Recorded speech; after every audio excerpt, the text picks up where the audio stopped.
Glórias ao Senhor. O Senhor é bom, sua misericórdia dura para sempre. Muito bom estar na casa do Senhor. É melhor estar na casa do Senhor que em mil outros lugares.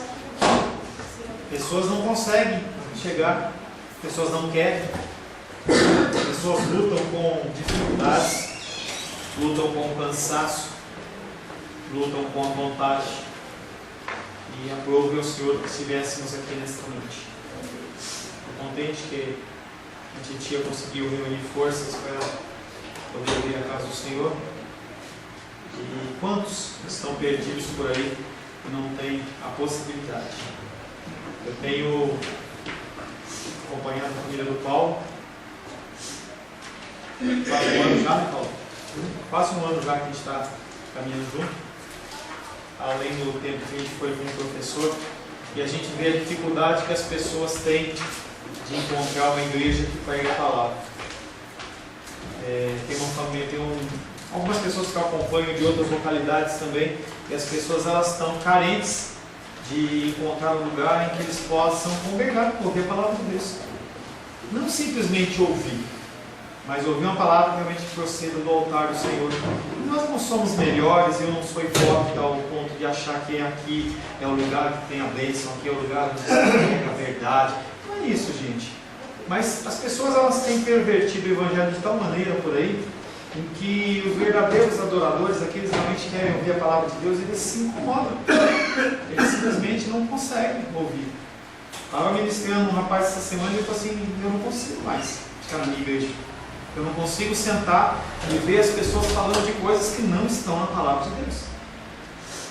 E é uma coisa que a gente tem falado, a gente tem que buscar cada vez mais o conhecimento da palavra, para que nós possamos ser pessoas agradáveis ao Senhor. Você tem algo que você tem que procurar, é agradar a Deus. Você tem que procurar alguma coisa, você conhecer a Deus. Conhecer esse Deus que você quer agradar. Porque você não consegue agradar a um Deus que você não conhece. O apóstolo Paulo, certa feita, estava subindo lá no Aerópago, lá na Grécia, e ele começou a subir, ele viu uma série de deuses e achou um Deus lá que era um Deus desconhecido. Ele chega para aqueles homens e fala assim: olha, o Deus que eu vou falar para vocês é um Deus desconhecido para vocês. E esse Deus desconhecido, ele tem sido um Deus desconhecido para as pessoas dentro da igreja.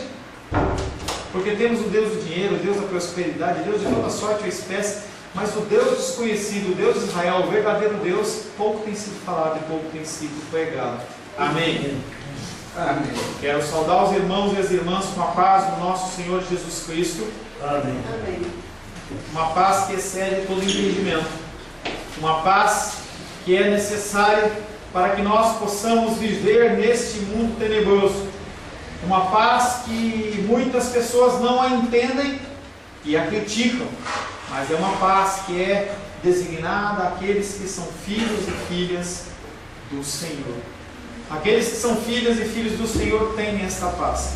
Hoje pela manhã falava sobre esperança. Falava sobre a dificuldade que eu fico imaginando de uma pessoa que não tem Cristo. Em que ela está perante lutas e dificuldades e ela não tem esperança. Como conviver nesse mundo ou em qualquer tempo sem esperança. E você tem uma esperança de que Deus ele vai te resgatar, seja após a tua morte, e vai te levar para um lugar onde não vai haver dores, não vai haver dificuldades, não vai haver choro nem pranto. E se não, na terra onde você vive hoje, a sua dificuldade ela não é uma dificuldade que vai até o fim da sua vida. Ela tem um tempo predeterminado pelo Senhor para gerar em você perseverança. Creia no Senhor como um Deus poderoso, como um Deus que cuida da sua vida. Você precisa dessa esperança, uma esperança que o mundo não tem. O mundo olha para as situações e não vê situação, não vê salvação. Tira Dilma, derruba Dilma, agora querem que tirar o Temer, derruba Temer, aí coloca o XYZ e o povo sempre vai estar desesperado porque eles têm confiado em homens e homens não podem fazer absolutamente nada por nós. Nada por nós, a não ser nos decepcionar. Seres humanos decepcionam os seres humanos. Semana passada, estivemos meditando sobre o tema: para que todo o que nele crê tenha a vida eterna. Nós cremos em muitas coisas. Nós cremos nas nossas aposentadorias.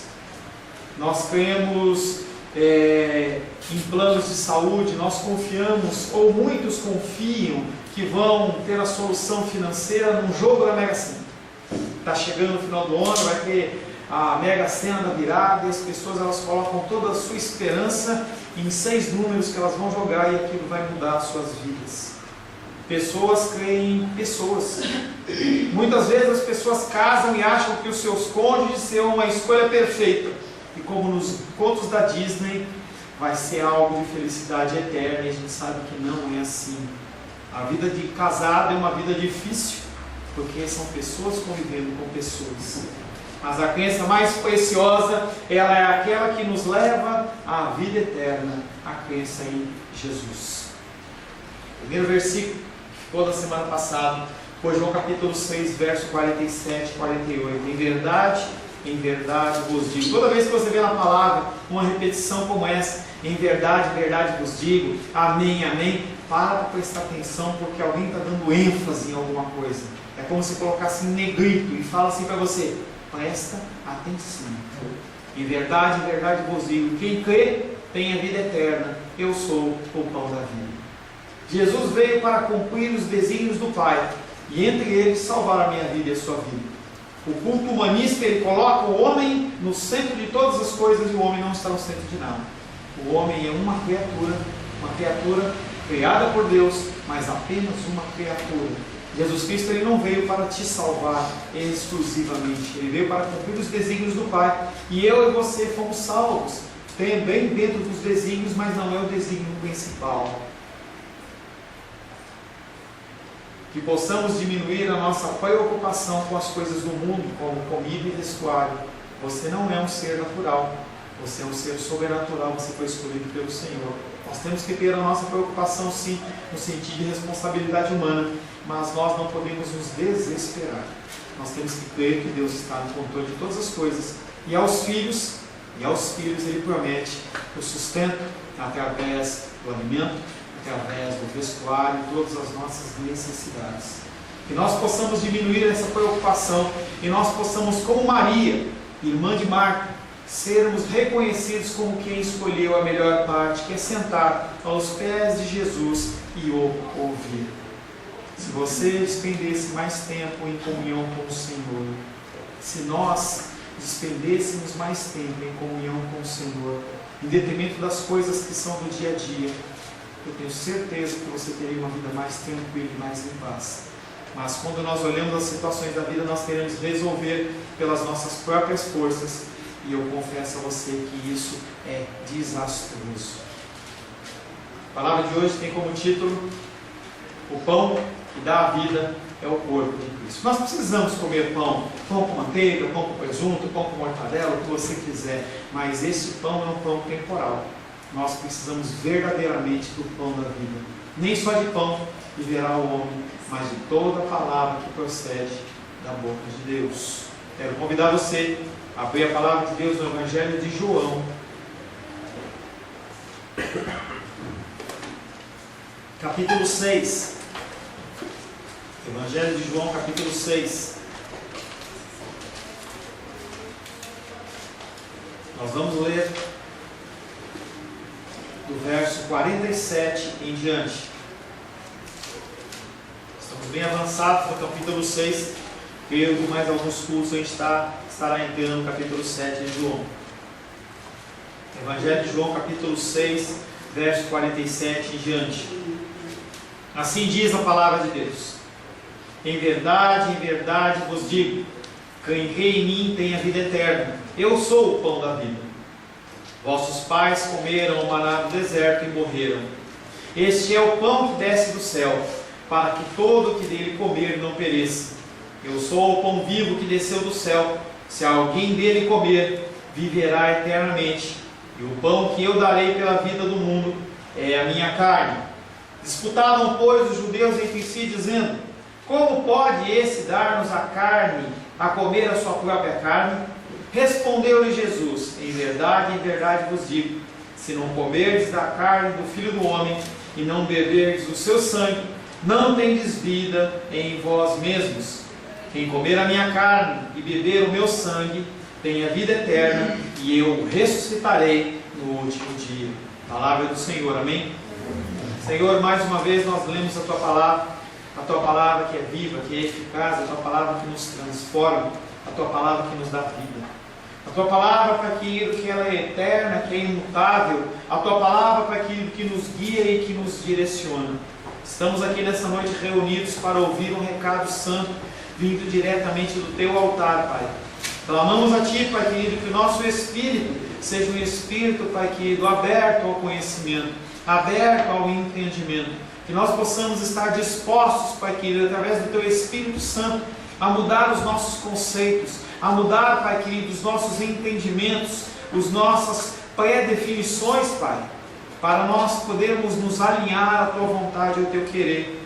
Quem vos fala, Pai querido, é o Teu humilde servo, que precisa do Teu auxílio e da Tua ajuda. Eu preciso, Pai querido, mais e mais do Senhor. Eu preciso ouvir a Tua voz. Eu preciso, Pai querido, ser capacitado pelo Senhor para falar com os Teus filhos e com as Tuas filhas. Por isso me coloco na Tua presença, Pai querido, clamando a Ti, que o Senhor possa me utilizar como instrumento da Tua vontade nessa noite, em nome de Jesus. Amém. Amém. Confesso aos irmãos que esse capítulo 6, ele está com um tema recorrente. O que é um tema recorrente?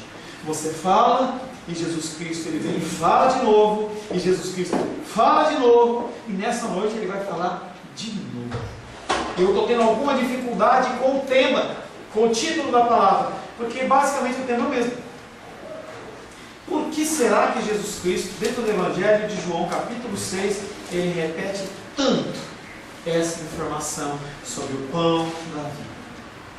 Se ele está informando, se ele está repetindo, é porque é algo que nós temos que ter a nossa mente inculcada.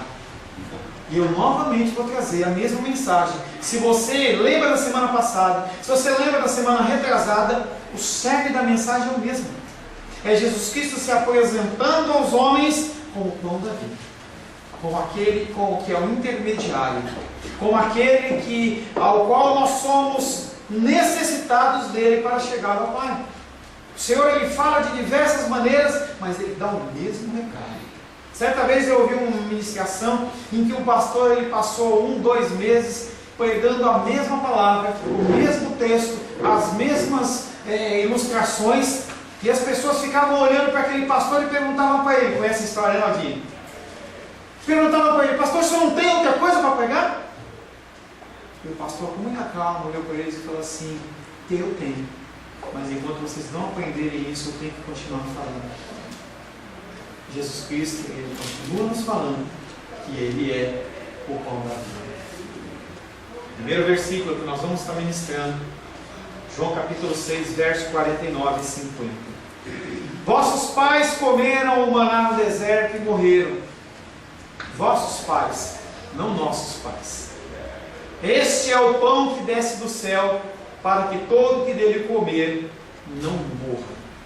Jesus ele volta ao tema do maná de novo, para mostrar-lhes que aquele pão dado aos israelitas no deserto, fruto de um milagre de Deus, e foi um ato milagroso, aquele pão caindo dos céus, não comunicava a vida verdadeira, comunicava a vida temporal, em que aqueles homens, dia após dia, precisavam colher novamente o maná, e precisavam comer novamente o maná. Importante dizer que Jesus não se identifica com a tradição judaica e diz, vossos pais, não nossos pais. Há algo semelhante quando a gente vê que fala Páscoa. Nós vimos em domingos anteriores que ele fala assim, a Páscoa dos judeus. Ele não fala a nossa Páscoa. Ele não fala o nosso culto.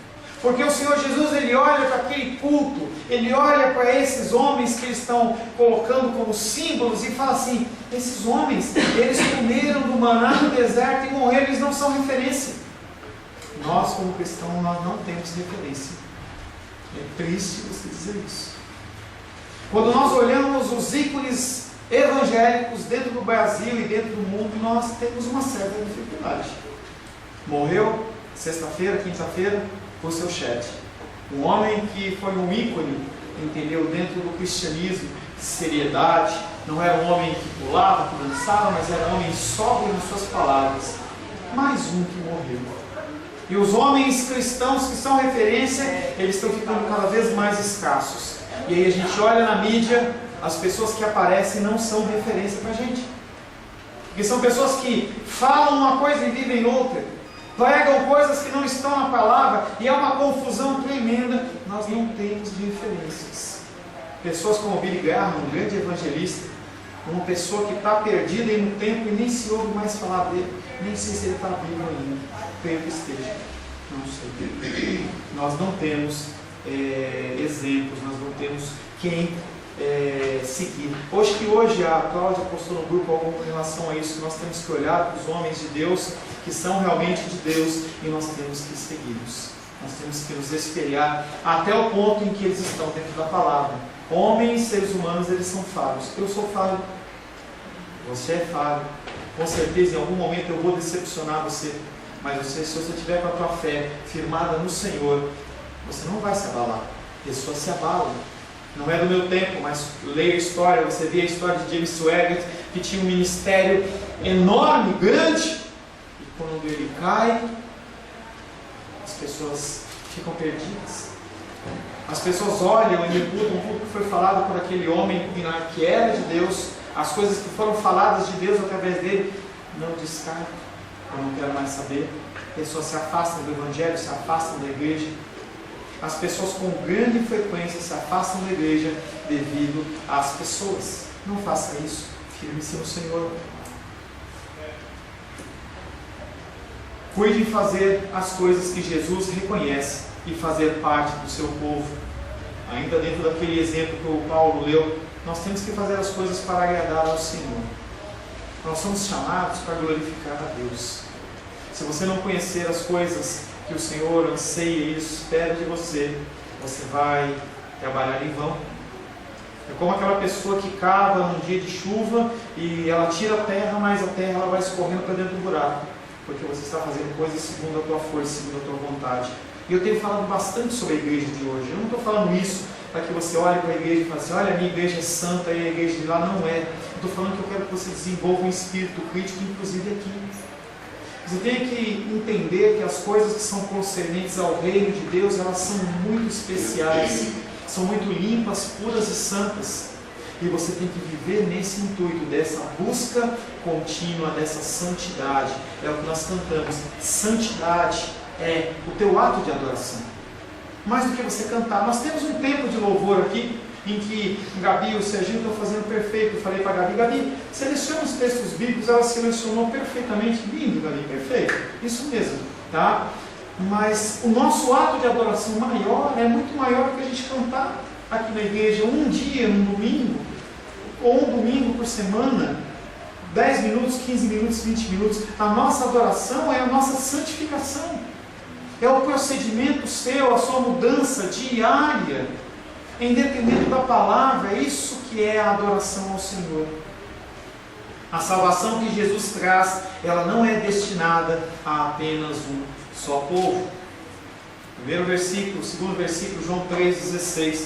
Porque Deus amou o mundo de tal maneira que deu o seu Filho unigênito, para que todo que nele crê não pereça, mas tenha vida eterna.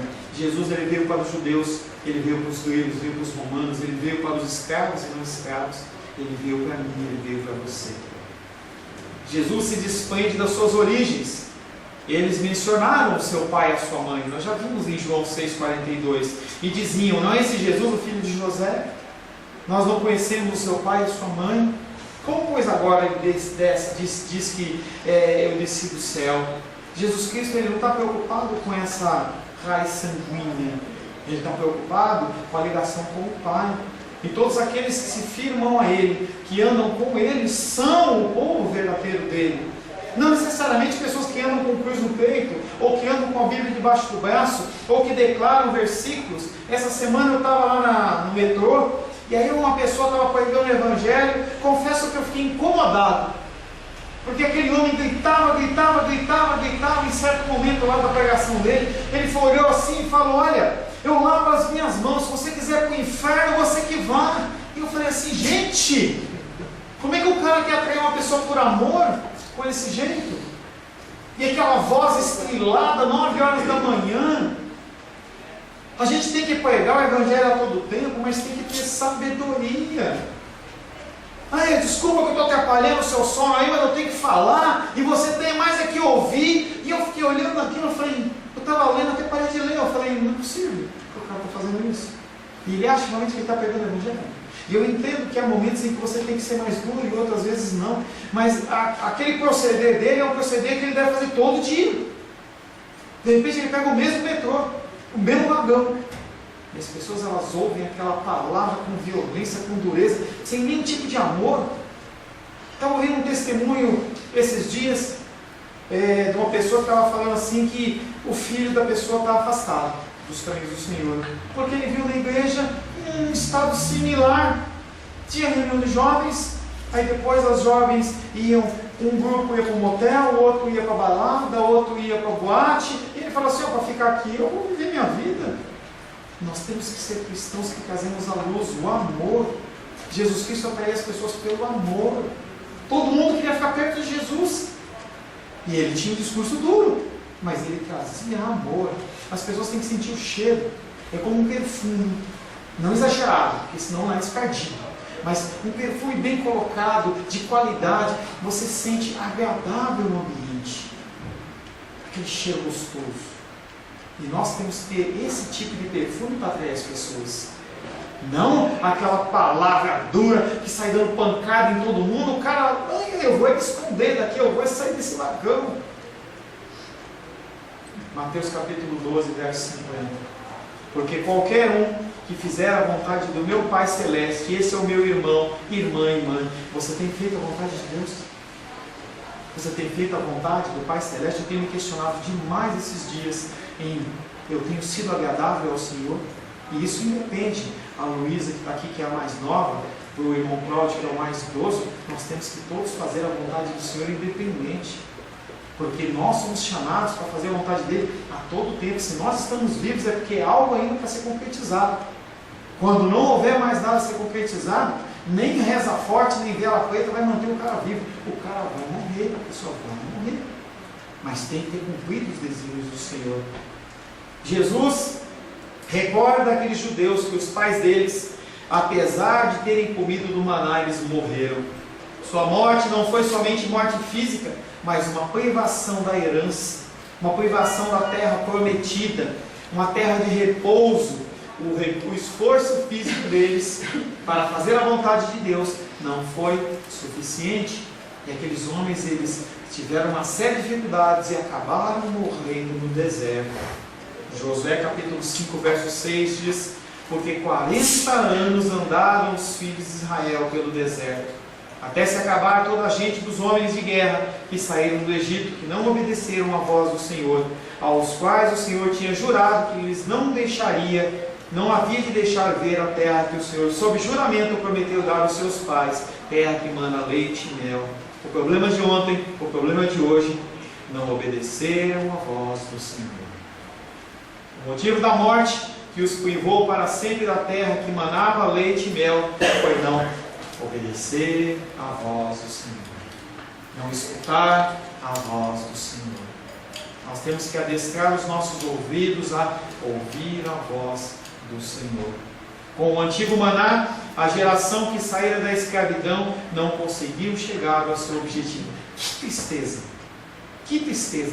40 anos sofrendo no deserto, passando necessidade, comendo o mesmo maná 40 anos, tendo dificuldade de beber água, tendo dificuldade de todas as sortes de espécies, um calor desgraçado durante o dia, de noite um frio de congelar. E na hora de entrar no repouso, o Senhor ceifou as suas vidas, porque eles não ouviram a voz do Senhor. A terra prometida oferecida por Jesus será a realidade para todo aquele que o seguir. Se você for aquela pessoa que está inserida, que faz a vontade do Pai Celeste, aí você será o irmão, você será a irmã de Jesus, e você poderá viver a vida eterna. Senão você não vai viver a vida eterna num ambiente de qualidade, num ambiente de alegria. O Pai oferece um novo pão que é Jesus. Somente quem o come alcançará a vida eterna. Não tem outra saída. Nós quando falamos do nosso Jesus Cristo, nós não queremos dizer que somente nós estamos certos, apesar de nós estarmos. Não tem o que nós podemos fazer. As pessoas elas procuram toda sorte ou espécie de cultura oriental, de seixoroê, disso, daquilo, psicologia, psicoterapia, e não resolvem suas vidas. Quando a gente recua 10, 20, 30 anos atrás, quando eu imagino, por exemplo, a época do irmão Cláudio, da Naldinha, da titia, a época que eles eram mais jovens, não havia esse monte de depressão, não havia esses transtornos de toda sorte e espécie. Como é que o homem contrai essas coisas? Cada vez mais se afastando de Deus. A palavra de Deus diz que nos últimos tempos o amor de muitos se esfriaria. Gente, você sem amor, você entra em depressão. Sem esperança, você fica deprimido. Você olha para o próximo dia e você fala: o que vai acontecer no meu dia? Eu não sei. E as pessoas elas entram numa espiral e elas vão descendendo, descendendo e entram numa depressão que nada mais é do que falta de Deus. E quando você fala isso para as pessoas, elas falam assim: você está sendo muito simplista. Mas na verdade nós não estamos sendo simplistas, nós estamos sendo realistas. Porque se essas pessoas elas se corrigissem, se as pessoas elas pudessem se restaurar, tudo bem, mas não se restauram. A pessoa passa 1, 5, 10, 15, 20, 30 anos no psicólogo, no psiquiatra e não resolve nada. Ciclos e ciclos intermináveis de sessões que não levam a nada. Quando você olha, falei hoje pela manhã, quando você olha, por exemplo, o contexto psicológico, psiquiátrico, vai ver se ele faz algum exame clínico em você. É tudo dedução. A pessoa olha para a sua cara, você fala que está com dor de barriga, ele te dá um remédio. Eu fico imaginando a gente chegar numa mesa de cirurgia, lá no médico cirúrgico, e falar assim: olha, eu estou com problema no coração. O cara fala: então deita aí que eu vou abrir o seu peito. Basicamente é isso. E essas coisas não resolvem.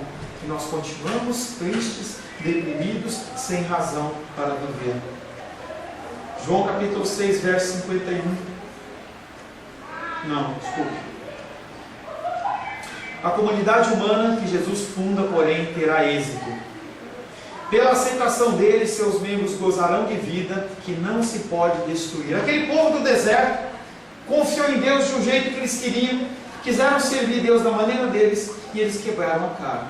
Mas aqueles que são filhos de Deus, eles têm um outro destino. E a palavra de Deus diz que nada pode tirar-nos desse centro, nada pode tirar-nos deste caminho.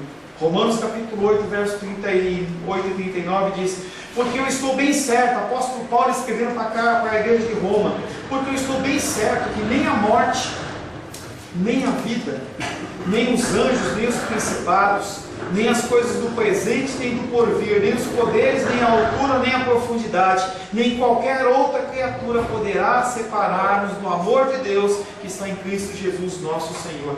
Ninguém pode te afastar de Deus.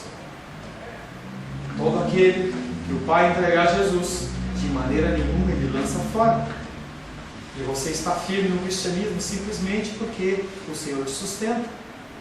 Não tem nada, nem a vida, nem a dificuldade, nem a enfermidade, nem a falta de dinheiro, nem a prisão, nem coisa nenhuma pode te separar do amor de Deus. É uma garantia maravilhosa. O ser humano ele pode tentar roubar os seus bens, você pode sair agora e ver o teu carro: pô, cadê meu carro? Levaram meu carro embora. Mas a tua salvação nem o ser humano pode roubar, porque ele garante que aquilo que foi entregue nas mãos de Cristo de maneira nenhuma é lançado fora. Nada, nem anjo, nem principado, nem Satanás, nem nenhum tipo de criatura pode fazer isso. A terra prometida oferecida por Jesus será realidade para todo aquele que o seguir. João capítulo 6, verso 51. Jesus diz: eu sou o pão vivo que desceu do céu. Quem comer desse pão viverá eternamente, e o pão que eu darei é a minha carne dada para que o mundo tenha vida. Mais uma vez você vai ver que o ser humano ele quer interpretar as coisas sobrenaturais de uma ótica natural. Eu já falei para você de Nicodemos, já falei para você da mulher do tanque de Betesda, eu falei do rapaz do tanque de Betesda, da mulher lá do poço de Jacó. As pessoas elas querem interpretar as coisas sobrenaturais dentro de uma ótica natural e ninguém consegue. Eu sou o pão vivo. Jesus repete frequentemente a mesma coisa, porque nada mais é necessário ser aprendido. Se você entender que Jesus Cristo ele é o pão vivo, se você desejar e buscar e ansiar este pão, você não precisa de mais nada. Você não precisa de mais nada. Eu sou o pão vivo. Eu sou o pão vivo. O ser humano tem dificuldade de crer e facilmente depressa se esquece. Quantas pessoas você conhece que estavam no cristianismo com você, que hoje estão pelo mundo jogadinhas? Falava para a titia, ela falou assim, olha, do povo meu que batizou comigo, só tem eu e talvez mais uma. O resto ou morreu, ou então não está fora. As pessoas elas se esquecem facilmente dos caminhos do Senhor. Talvez você seja desses. Enquanto você está passando uma luta e dificuldade, você está na casa do Senhor. Mas a partir do momento em que aquela dificuldade financeira, aquela dificuldade emocional foi sanada, foi resolvida, você vai procurar outros ares, você vai procurar outras coisas. Isso aconteceu também na igreja da Galácia, quando o apóstolo Paulo ele manda o seguinte recado para eles: admira-me que estejais passando tão depressa daquele que vos chamou na graça de Cristo para outro evangelho, o qual não é outro, senão que alguns que vos perturbam e querem perverter o evangelho de Cristo. O que mais tem nos dias de hoje são pessoas que querem perverter o evangelho de Cristo, em detrimento dos seus desejos e das suas vontades. E são jogadas iscas para você, para que você simplesmente as coma e vai seguir. Na hora que você vê, caiu aquela arapuca em cima de você, puf, você está preso, você está enlaçado. E pior de tudo é que você vai gostar de ficar preso e enlaçado. Parece que o ser humano ele tem um prazer mórbido de ficar debaixo do jugo de Satanás e dos seus demônios. E as pessoas elas gostam de ser controladas. A igreja da Galácia começou a se confundir, porque as pessoas começaram a trazer um evangelho mais light, mais conforme a vontade deles, e eles falaram assim, é esse evangelho que eu quero. Eu não quero um evangelho que fala de pecado, que fala de alguma coisa que me confronta. Eu quero um evangelho que fala que eu sou lindinho, que eu sou fofinho, que eu sou docinho de coco. Mas esse tipo de evangelho não te leva a Cristo. O evangelho de Cristo é um evangelho de sofrimento. Todos nós queremos vida. Interessante, eu contei acho que semana passada essa piadinha, vou contar de novo. O Joãozinho estava na classe dele e aí a tia chegou e falou assim, quem quer ir para o céu? Aí todo mundo, menos o Joãozinho. Aí a tia olhou para ele e falou, Joãozinho, você não quer ir para o céu? Claro que eu quero, professor, mas não com esse povo aí. Porque ele conhecia o povo, conhecia as ações das pessoas. E se você começar a querer estipular com quem você vai subir, na verdade você vai ficar, porque você é igual a eles. Nós somos iguais a eles. Todos nós queremos vida, mas ao buscá-la inapropriadamente, nós variamos em círculo, nunca chegando em lugar nenhum. Há um caminho, Jesus. Há uma verdade, Jesus. Há uma vida, Jesus. Pastor, é só Jesus? Só Jesus. É só Ele. Somente Ele. Ele é suficiente. Você não precisa de mais nada. Deus estabelece a comunhão com o homem no plano humano. E tem em Jesus e por seu intermédio esse canal. Mas as pessoas elas querem outros caminhos. E a pessoa ela vai fazer a meditação transcendental. A pessoa vai fazer yoga. A pessoa ela vai fazer XYZ. E ela sempre está vazia. Sempre está buscando ser preenchida. A pessoa ela vai para a balada, enche a cara, se diverte. Quando chega no outro dia, ela chega em casa, ela olha para a sua vida e ela fala assim, continuo vazio. A objeção dos judeus em receber Jesus como Deus o afasta do mundo deles. A igreja de hoje, os cristãos de hoje, é a palavra de Deus. As pessoas não querem a palavra de Deus. A palavra de Deus ela não é leve, ela não é light. E se você ler a palavra de Deus de uma forma séria, meditando, você vai ser confrontado com uma série de coisas. Você vai ser confrontado ao seu proceder, ao seu falar, ao seu pensar, ao seu agir, e mesmo em relação às suas omissões. E as pessoas não querem isso. E aí são estabelecidas campanhas, são estabelecidos shows de toda sorte e espécie nas igrejas, simplesmente para você ficar entretido. As primeiras duas sentenças desse versículo retratam Jesus se identificando mais uma vez como pão vivo, uma expressão que é sinônima ao pão da vida. Eu sou o pão vivo que desceu do céu. Quem comer desse pão viverá eternamente. Não tem como ler esse versículo sem lembrar da Santa Ceia do Senhor. Está falando de sacrifício. Sendo o pão da vida, Jesus, ele não está dando uma outra coisa, não é uma situação, ele não está dando uma promessa, um papel, uma garantia, ele está dando a sua própria vida. Sacrifício, ele está dando a si mesmo. Ele é o Cordeiro de Deus que tira o pecado do mundo, que oferece a sua vida de forma voluntária. João capítulo 1, verso 29. No dia seguinte viu João Jesus que vinha a ele e disse: eis o Cordeiro de Deus que tira o pecado do mundo. Jesus Cristo morreu para nos salvar. É o sacrifício dele. Antes, Jesus Cristo, no início do capítulo 6, antes uma multiplicação de um elemento natural. Agora Jesus apresenta o pão verdadeiro como a sua própria carne. E o pão que eu darei é a minha carne que é dada para que o mundo tenha a vida.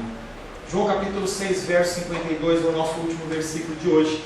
E fala o seguinte: ouviu isso os judeus e se puseram a discutir entre si: como é que este homem pode nos dar a sua carne a comer? Parece piada.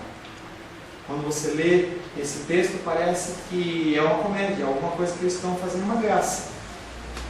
Novamente os judeus querem interpretar algo natural de uma forma, algo espiritual de uma forma natural. E começaram então a discutir exaltadamente entre si. Qualquer pessoa com o mínimo de intelecto entenderia que Jesus Cristo não está oferecendo nenhum braço para ninguém, está mordendo. Mas é isso que eles estavam discutindo.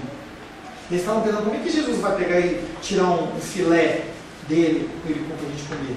Será que Jesus Cristo vai oferecer o braço para a gente morder? A perna? A barriga? O que é que Jesus está oferecendo? Ninguém suporia que Jesus estava seriamente falando sobre canibalismo e se oferecendo como prato principal. Nosso desconhecimento da palavra de Deus e o seu significado. Quando nós lemos a palavra de Deus de uma forma leviana, nós não a entendemos, nós interpretamos ela do jeito que nós queremos, nós somos enganados.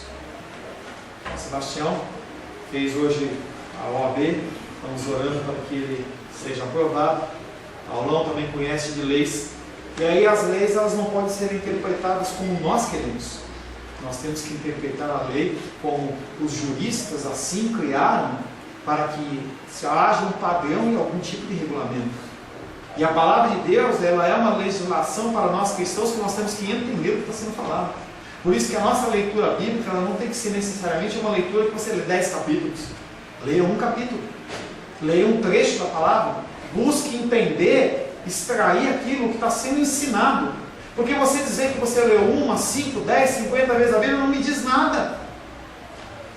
Certa vez eu li a Bíblia em 3 vezes. Foi interessante no sentido de eu entender o panorama da Bíblia, não é só isso. Porque não traz conhecimento, não traz meditação, não traz vivência, não traz conforto, não traz nada. E as pessoas dizem: não, eu li 10 vezes a Bíblia. Eu leio a Bíblia uma vez por ano. Mas será que nós estamos colocando em prática alguma coisa?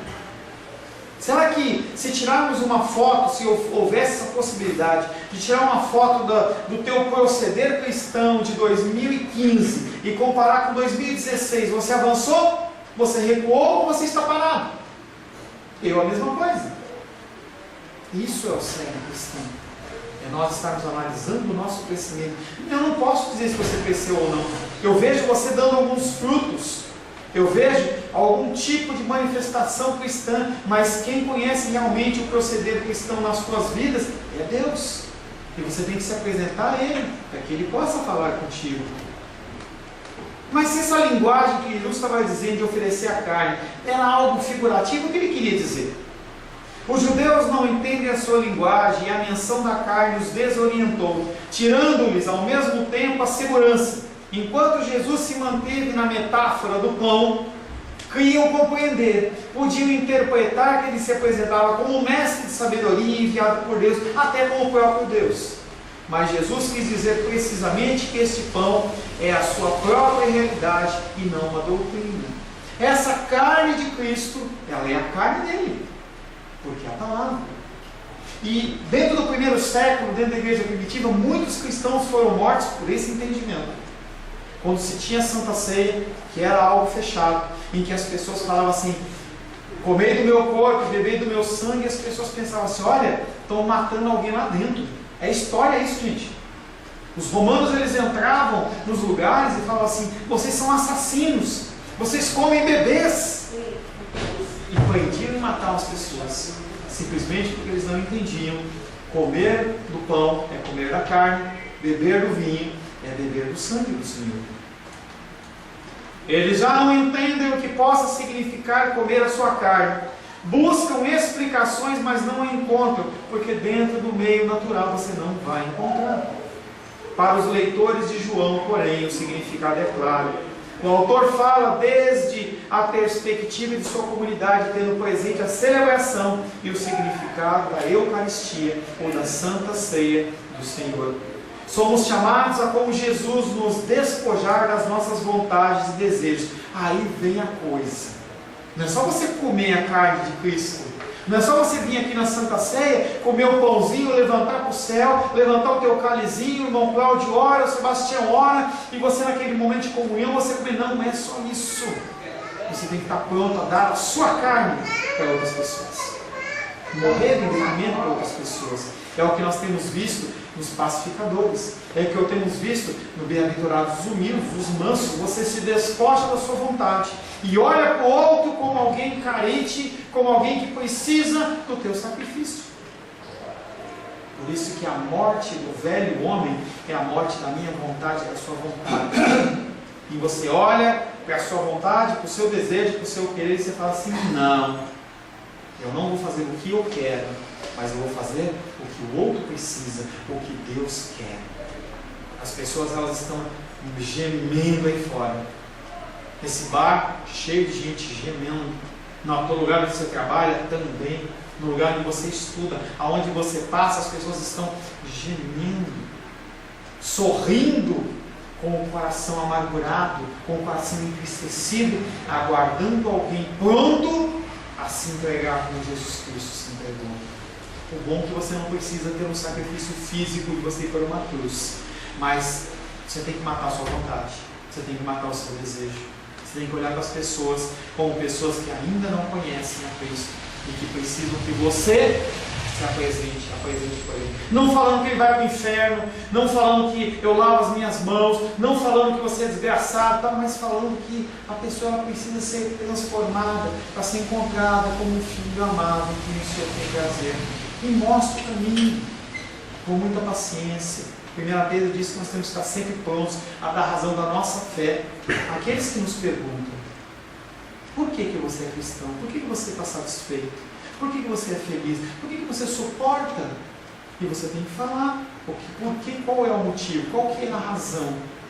Qual é o motivo que faz você agir como você age? Viver como você vive? Nada mais importa. Por ser algo espiritual, apenas os espirituais entendem. Falar com uma pessoa nesse mundo nosso globalizado, falar com uma pessoa nesse mundo de pessoas que vivem em torno de Black Friday e tudo mais. Eu estava vendo um vídeo, como todo ano aparece, as pessoas entrando como bois, derrubaram uma porta de ferro porque elas queriam comprar, aquele desespero. Você falar com uma pessoa dessas, que você tem que ser satisfeito em Cristo, sem a ação do Espírito Santo, você vai passar por louco. Mas nós somos loucos. Finalizando, 1 Coríntios capítulo 1, verso 26 a 29. Irmãos, reparai, pois, na vossa vocação, visto que não foram chamados muitos sábios segundo a carne, nem muitos poderosos, nem muitos de nobre nascimento. Pelo contrário, Deus escolheu as coisas loucas do mundo para envergonhar os sábios, e escolheu as coisas fracas do mundo para envergonhar as fortes. E Deus escolheu as coisas humildes do mundo e as desprezadas e aquelas que não são, para reduzir a nada as que são, a fim de que ninguém se glorie na presença de Deus. O Senhor, Ele olha para você com as suas fragilidades motoras, emocionais intelectuais, e Ele diz: é você mesmo que eu escolhi para levar o meu amor. Feche seus olhos. Senhor Deus, nos constrangemos perante o Teu grande amor. Nos constrangemos, Pai querido, perante a ação do Teu Espírito. Nós, Pai querido, quando olhamos para o espelho, nós podemos contemplar, Pai querido, pessoas falsas, falhas, pecadoras, mas que de alguma maneira o Senhor assim nos escolheu. Nós, Pai, pelas nossas próprias forças, nós não conseguiremos cumprir tudo que o Senhor tem designado para nós. Mais uma segunda-feira se aproxima, lutas, dificuldades, dores, contas a pagar, desafios, Pai, em que se o Senhor, Teu Espírito, não estiver conosco, nós sucumbiremos e cairemos. E não daremos um testemunho cristão agradável e aprazível ao Senhor. Mas sabemos que o Senhor é aquele que nos sustenta, o Senhor é aquele que nos guarda, e nós confiamos na Tua poderosa mão. Nos abençoa, nós te pedimos, Pai, em nome de Jesus. Amém. Glórias a Deus. A paz seja convosco. Meu nome é Paulo César. Eu sou pastor da Igreja Cristã Semente de Vida, aqui em Brasília, Distrito Federal. Me alegro que a palavra tenha te alcançado. A palavra faz isso. Ela alcança as pessoas aonde quer que elas estejam. E você foi agraciado com esta palavra.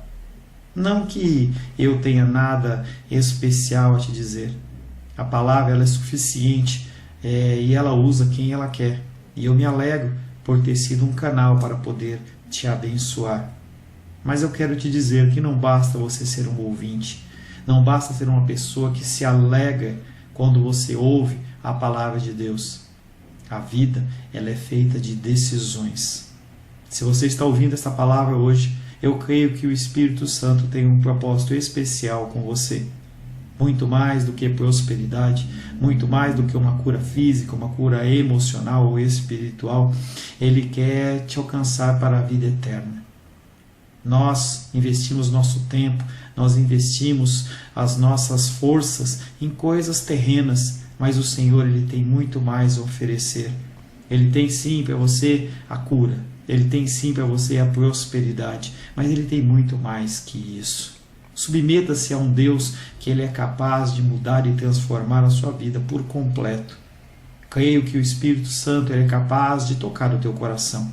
Quero pedir que você curve a sua cabeça.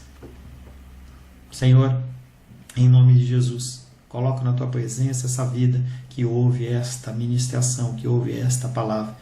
Pai, eu não tenho capacitação nenhuma, mas o Teu Espírito ele é capaz sim de tocar nesta vida, gerar nela mudança, transformação, arrependimento, e que ela possa simplesmente bater no peito, convencendo-se que é pecadora e que precisa de um Deus salvador. Não há um caminho a Ti, meu Deus, que não seja através de Cristo. E eu lhe peço, Pai querido, que você alcance essa vida e ele possa sim tomar uma decisão pessoal pelo Senhor, em nome de Jesus. Amém. Amém, meu querido.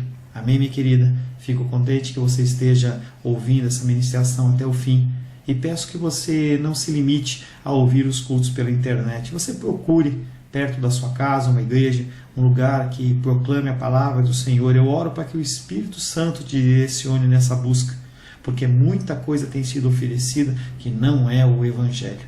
Eu abençoo a sua vida em nome de Jesus. Amém.